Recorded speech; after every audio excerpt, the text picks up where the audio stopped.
Ya, di tengah pandemi yang memukul berbagai juga sektor ekonomi, industri properti menunjukkan sinyalemen optimisme dan pasar dinilai bergerak serta menyesuaikan dengan kondisi new normal.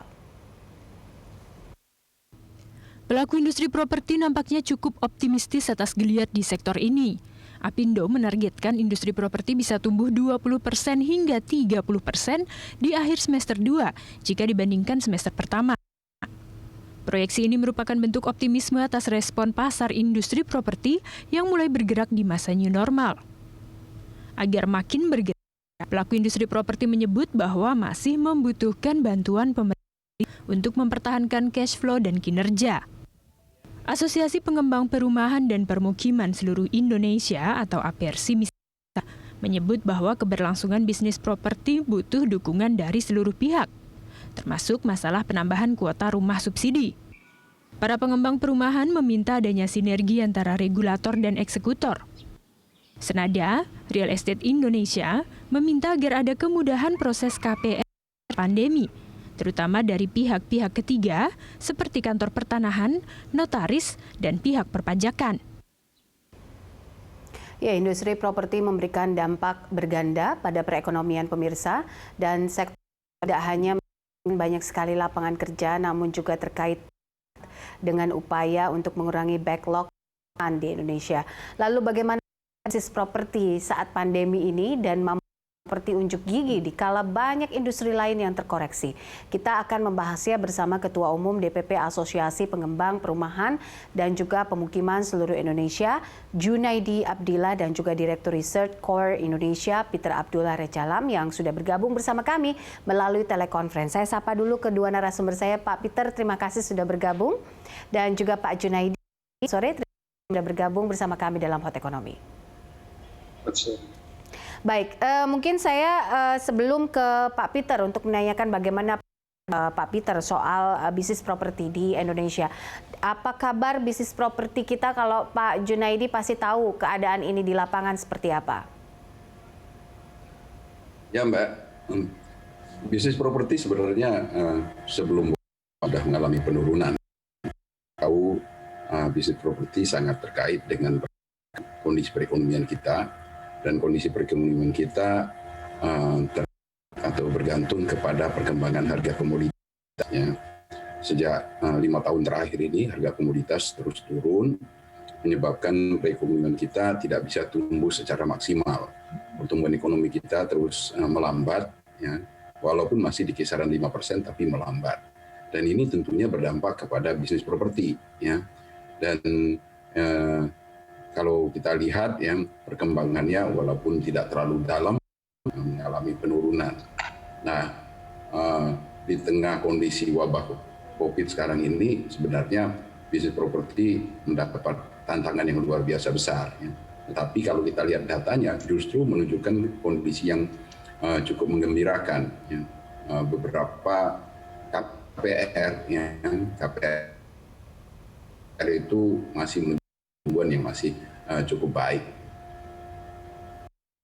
Oke, baik. Saya ke Pak Junaidi untuk mendengar pernyataan dari asosiasi seperti apa, Pak? Bisnis properti kalau menurut Asosiasi Pengembang Perumahan dan Pemukiman Seluruh Indonesia. Kalau kita melihat kondisi saat ini memang sebelum masa COVID ini juga memang properti menurun dalam hal serapan terutama menengah ke atas, dan itu sudah 2 tahun yang lalu sudah mengalami permasalahan serapan untuk pemasaran bisnis properti.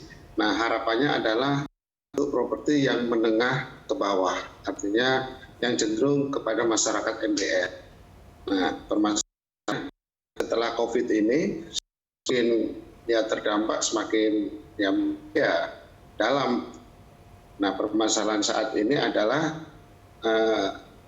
masyarakat MBR itu semakin kurang mempunyai daya ansur, ya kan? Karena kondisi perekonomian yang saat ini. Nah, kita juga maklumi bahwa saat ini kan perlu adanya pemulihan dan secepatnya itu kita optimis karena memang bisnis properti ini mempunyai dampak yang sangat signifikan industri lain, dampak langsung gitu kan. Ini yang perlu kita mencarikan solusi, baik itu dari para stakeholder, baik dari pemerintah terkait tugas masing-masing, baik itu dari pembiayaan. Nah, ini harus bersinergi semuanya. Nah, kalau ini tidak bersinergi, saya yakin target pemerintah dalam rangka pemulihan ekonomi dari sektor properti juga akan sulit, ya kan? Nah, pemerintah kan juga memberikan banyak program stimulus, tapi belum menyentuh pada menengah ke bawahnya rumah-rumah bersubsidi. Selama ini stimulus yang diberikan adalah menengah ke bawah, tapi belum menyasar kepada rumah subsidi. Nah, harapan kita stimulus-stimulus ini artinya masyarakat MBR ini juga diperlukan bansos dalam artian peningkatan daya angsuh selama COVID ini. Bukan untuk masyarakat yang sudah mengambil KPR, tapi masyarakat yang akan mengambil KPR. Nah, bansos itu misalnya dengan adanya bunga yang selama ini untuk rumah subsidi itu adalah 5%. 5% bagi masyarakat MBR itu kan sudah berat, ya kan? Nah, tentunya kondisi saat ini perlu adanya bantuan sosial untuk masyarakat yang akan mengambil KPR, misalnya dengan bansos dalam masa COVID ini bunganya diturunkan untuk dalam masa tertentu. Nah, ini harapan kita akhirnya apa? Serapan daripada percepatan pemulihan ekonomi dari sektor properti itu bisa segera teratasi. Baik. Artinya menurut saya industri properti menengah ke bawah ini ya harapannya masih seksi, Pak. Oke, industri properti menengah ke bawah. Kalau dilihat dari jenis properti Pak, yang paling terdampak ini apa, Pak? Ya, kalau teman-teman yang melakukan giat untuk industri properti menengah ke atas itu sudah berdampak sudah lama, ya. Yang cukup bertahan adalah menengah ke bawah, artinya industri properti untuk masyarakat MBR. Ini masih bisa giat ekonominya masih kencang pada saat sebelum COVID. Nah, sekarang baru setelah COVID ini dampaknya yang mulai terasa sangat sekali karena memang banyaknya teman-teman yang sudah dirumahkan dan lainnya, dan menurut analisa perbankan ini juga sebetulnya belum siap untuk melaksanakan KPR untuk masyarakat yang mengambil KPR kan. Oke, Pak Peter, kalau kita lihat ini kan sebenarnya penjualan dari bisnis properti ini juga agak menyulitkan. Misalnya utang modal kerja yang dibutuhkan para pelaku usaha untuk membangun konstruksi hunian. Tadi ada input soal bansos untuk masyarakat yang ambil KPR. Menurut Anda seperti apa, Pak, insight-nya? Ya, sekarang ini sebenarnya kita harus melihat dari sisi prioritas, ya. Saya sependapat dengan Pak Junaidi tadi bahwasanya bisnis ini memang harus diselamatkan, tetapi dalam kondisi sekarang ini prioritas dari pemerintah menurut saya lebih kepada meningkatkan daya tahan dari masyarakat dulu, ya. Terutama pada bidang-bidang atau hal-hal yang masih sifatnya primer. Ya. Perumahan ya adalah kebutuhan primer juga, tetapi masih kalau kita lihat bisa ditangguhkan, itu yang mungkin menjadi pertimbangannya pemerintah, ya. Fokus dari pemerintah sekarang ini lebih kepada memberikan bantuan yang sifatnya benar-benar memberikan daya tahan kepada masyarakat yang terdampak dari wabah COVID. Ya. Di tengah kondisi sekarang ini kan beban dari pemerintah kan sudah sedemikian besar, ya, baik itu untuk menanggulangi wabahnya sendiri di bidang kesehatan, kemudian membantu masyarakat yang terdampak dalam bentuk bantuan langsung tunai, sembako dan sebagainya. Dan yang terakhir adalah membantu dunia usaha.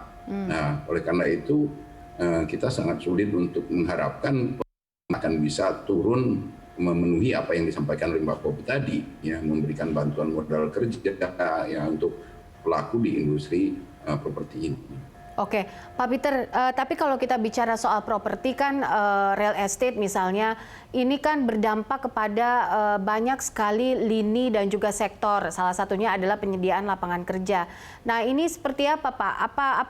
Adakah input yang bisa difokuskan begitu selain misalnya stimulus yang saat ini sudah digelontorkan dari dana PEN?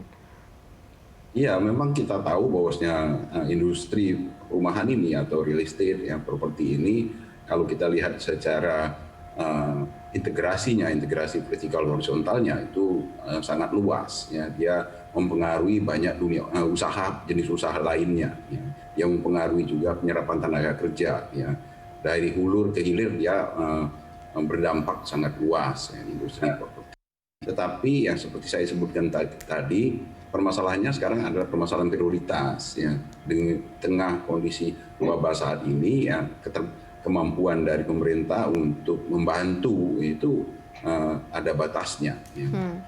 Ya, kalau kita inginkan ya seperti yang disampaikan oleh Pak Junaidi tadi, sampaikan oleh Mbak Popi tadi, ya, pemerintah juga membantu industri properti, ya, khususnya untuk di bidang yang disampaikan oleh Pak Junaidi tadi adalah untuk KPR, ya, untuk properti kelas menengah bawah. Ya.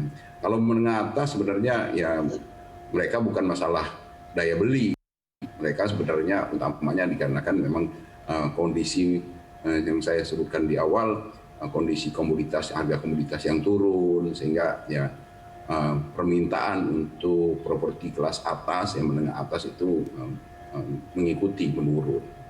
Oke, baik, nanti kita akan lanjutkan lagi. Pemirsa, tetaplah bersama kami dalam Hot Economy.